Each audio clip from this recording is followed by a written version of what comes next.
पेड़ का एक डाली नहीं, पेड़ से एक पत्ता भी अगर टूटता है, एक फल भी टूटता है, तो जो व्यक्ति उस पेड़ को लगाया है, जो पेड़ लगाया था सुधीर दा, वो तो आज इस दुनिया में नहीं है। आज जब इस प्रदेश के लोग उसको धराशायी होते देख रहे हैं, उस विचारों में मिलावट देख रहे हैं, तो निश्चित रूप में लोगों में बदलाव आ रहा है। उनसे भी मुझे सूचना मिली है, लेकिन कोई भी किसी भी कहीं भी जा सकते हैं, अपना स्वतंत्र है। एक वृक्ष से अगर एक डाल गिर जाता है तो उसमें कोई प्रभाव नहीं पड़ सकता। झारखंड मुक्ति मोर्चा छोड़ पप्पू वर्मा थामेंगे बीजेपी का दामन, 4 को शामिल होंगे बीजेपी में। बोली विधायक सविता महतो, किसी के जाने से पार्टी को नहीं पड़ेगा फर्क, जीतेंगे विधानसभा। पप्पू वर्मा ने कहा, नहीं है केंद्रीय नेतृत्व से नाराजगी, स्थानीय कमेटी ने किया अपमानित।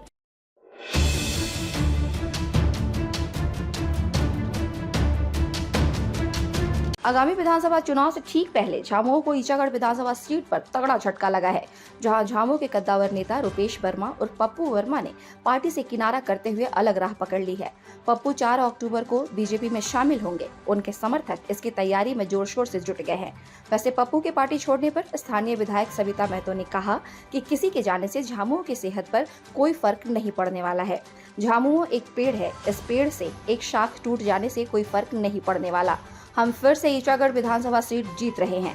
बता दें कि पप्पू वर्मा विधायक सविता महतो के बेहद करीबी माने जाते थे। पिछले 26 वर्षों से वे जेएमएम में सक्रिय भूमिका निभा रहे थे।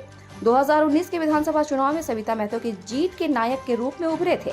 दिवंगत पूर्व डिप्टी सीएम सुधीर महतो के बेहद खास माने जाते थे, मगर अचानक से उन्होंने पार्टी से किनारा कर लिया है। इस संबंध में पप्पू वर्मा ने बताया कि उन्हें झामुमो केंद्रीय नेतृत्व से कोई शिकवा नहीं है। स्थानीय कमेटी ने उन्हें अपमानित किया है, इसी वजह से पार्टी छोड़ रहा हूं। वहीं पप्पू वर्मा ने कहा कि आगामी 4 अक्टूबर को अपने समर्थकों के साथ भाजपा में शामिल होऊंगा। वहीं उन्होंने विधायक सविता महतो पर कटाक्ष करते हुए कहा कि पेड़ लगाने वाली को डाली टूटने का दर्द समझ में आता है, समय का इंतजार कीजिए, जवाब मिल जाएगा। इस मौके पर ईचागढ़ भाजपा विधानसभा के प्रवासी प्रभारी के गुप्ता ने झारखंड मुक्ति मोर्चा पर तंज कसते हुए कहा कि झारखंड मुक्ति मोर्चा के दिन लद चुके हैं। वहां अब जमीनी कार्यकर्ताओं की कोई पूछ नहीं रह गई है। यही वजह है कि पार्टी के समर्पित कार्यकर्ता बीजेपी का रुख कर रहे हैं, क्योंकि बीजेपी ही एक ऐसी पार्टी है जहां एक चाय वाला भी प्रधानमंत्री बनने का सपना देख सकता है।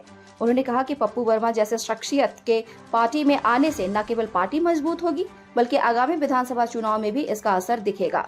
कुल मिलाकर कहे तो ईचागढ़ विधानसभा सीट पर इस बार मुकाबला रोचक होने के आसार नजर आने लगे हैं। Bureau report, India news viral, Bihar Jharkhand. पिछले 26 वर्षों से मैं झारखंड मुक्ति मोर्चा से जुड़ा हुआ था, और मैं जुड़ा हुआ था हमारे आदरणीय दिवंगत नेता आदरणीय सुधीर महतो जी के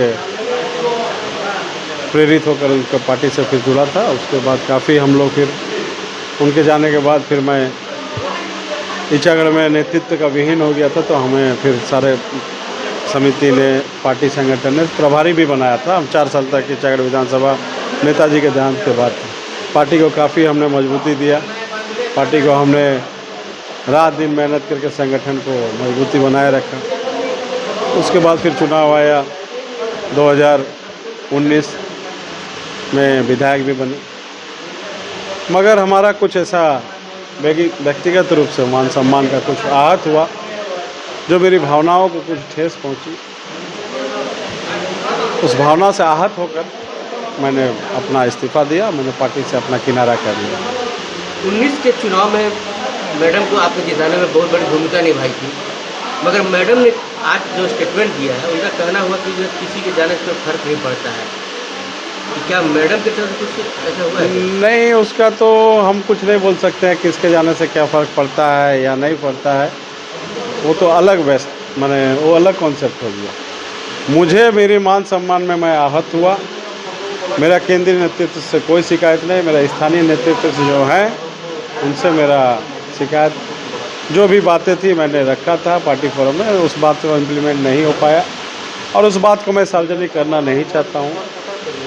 इसीलिए मैंने अपना रास्ता अख्तियार कर लिया और मैंने पार्टी से इस्तीफा देके, जिस पार्टी को मैंने 26 साल तक सींचा है, उसमें मैं कहीं कुछ टीका टिप्पणी करके अपने कोई संस्कार मेरी ख़राब नहीं है जो मैं उस तरह की बातें करूं। अब नया रास्ता नया आज मैंने घोषणा भी किया। मैं 4 तारीख को कार्यक्रम है, मैं भारतीय जनता पार्टी में शामिल हो रहा हूँ।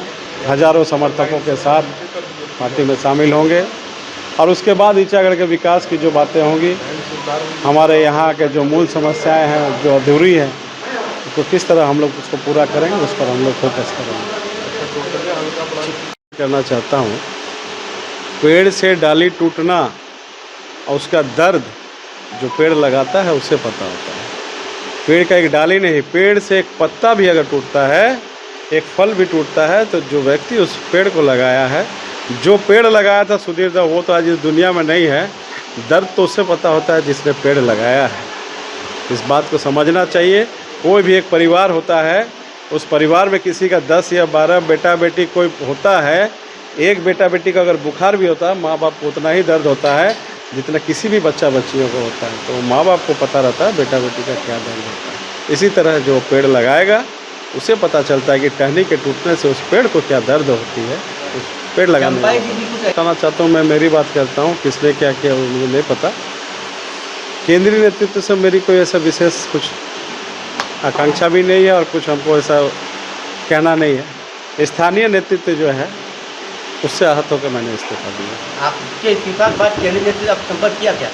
नहीं, मुझसे किसी ने संपर्क नहीं किया। मुक्ति मोर्चा के बारे में जो कल्पना झारखंड में रहने वाले लोगों ने किया था, आज जब इस प्रदेश के लोग उसको धराशायी होते देख रहे हैं, उस विचारों में मिलावट देख रहे हैं, तो निश्चित रूप में लोगों में बदलाव आ रहा है। शिबू सोरेन एक आंदोलनकारी नेता रहे और उन्होंने जल जंगल और ज़मीन की लड़ाई लड़ी, आदिवासियत की लड़ाई लड़ी, लेकिन उनके इस विरासत को उनके पुत्र ने संभाल कर नहीं रख पाया और बड़ी मात्रा में जिस वर्ग के लिए उन्होंने जिस वर्ग के लिए जाना जाता है, वही वर्ग इससे नाराज़ हो गया और हेमंत सोरेन के नेतृत्व में सबसे ज़्यादा आदिवासी समाज ही त्राहिमाम कर रही है। वह कहीं न कहीं एक हाशिए में चली गई है और जहां तक भारतीय जनता पार्टी में लोगों का शामिल होने का सिलसिला है, वह इसलिए है कि भारतीय जनता पार्टी में व्यक्ति से बड़ा दल है और दल से बड़ा देश है और राष्ट्रीयता की भावना से भींग करके अंतिम व्यक्ति की आंसू को कैसे पोंछा जाए, इस विचार को केंद्र में रख करके काम किया जाता है। यह व्यक्ति प्रधान या परिवार प्रधान दल नहीं है और यहाँ पर एक चाय बेचने वाला भी प्रदेश का मुख्यमंत्री बन जाता है और राष्ट्र का प्रधानमंत्री बन जाता है और एक मजदूर का बेटा भी प्रदेश का मुख्यमंत्री बने हैं। ऐसा यहाँ पे संभावना है। यहाँ पर कोई परिवारवाद नहीं है और एक विचारधारा काम करती है और इसी भावना से प्रेरित होकर लोग भारतीय जनता पार्टी में आ रहे हैं। यहाँ पर काम करने की पवित्रता है और कार्यकर्ता जितना गंभीरता से मेहनत करते हैं, उनको उतना आने वाले समय में सम्मान मिलता है। निश्चित रूप में भारतीय जनता पार्टी में जो भी लोग शामिल हो रहे हैं, उसको पार्टी उनके मेहनत के आधार पर, उनके पकड़ के आधार पर, क्षेत्र में लोगों के बीच में उनका क्या पहचान है, उसके आधार पर आने वाले दिनों में उनको उचित सम्मान भी देने का काम करती है। पप्पू वर्मा जी 4 दिसंबर को शामिल होने जा रहे हैं और लगभग 10,000 कार्यकर्ता समर्थक उनके साथ शामिल होने जा रहे हैं और झारखंड का कोई कद्दावर नेता ही होगा जिसके समर्थकों की संख्या इतनी बड़ी होगी। पप्पू वर्मा जी वास्तव में एक क्षेत्र में जनाधार वाले नेता हैं और इनके भारतीय जनता पार्टी में आने से निश्चित रूप से ईचागढ़ क्षेत्र में भारतीय जनता पार्टी को काफ़ी बल मिलेगा, मजबूती मिलेगी। उनसे भी मुझे सूचना मिली है, लेकिन कोई भी किसी भी कहीं भी जा सकते हैं, अपना स्वतंत्र है। एक वृक्ष से अगर एक डाल गिर जाता है तो उसमें कोई प्रभाव नहीं पड़ सकता है। चुनाव में कैसे हो? जी नहीं, कोई असर नहीं पड़ेगा। पूरा ईचागढ़ की जनता साथ है, हमारे परिवार पूरा साथ है झारखंड मुक्ति मोर्चा। ताज़ा खबरों से जुड़े रहने के लिए हमारे चैनल को सब्सक्राइब करें और बेल आइकन को दबाना ना भूलें ताकि हर खबर की नोटिफिकेशन आपको मिलती रहे।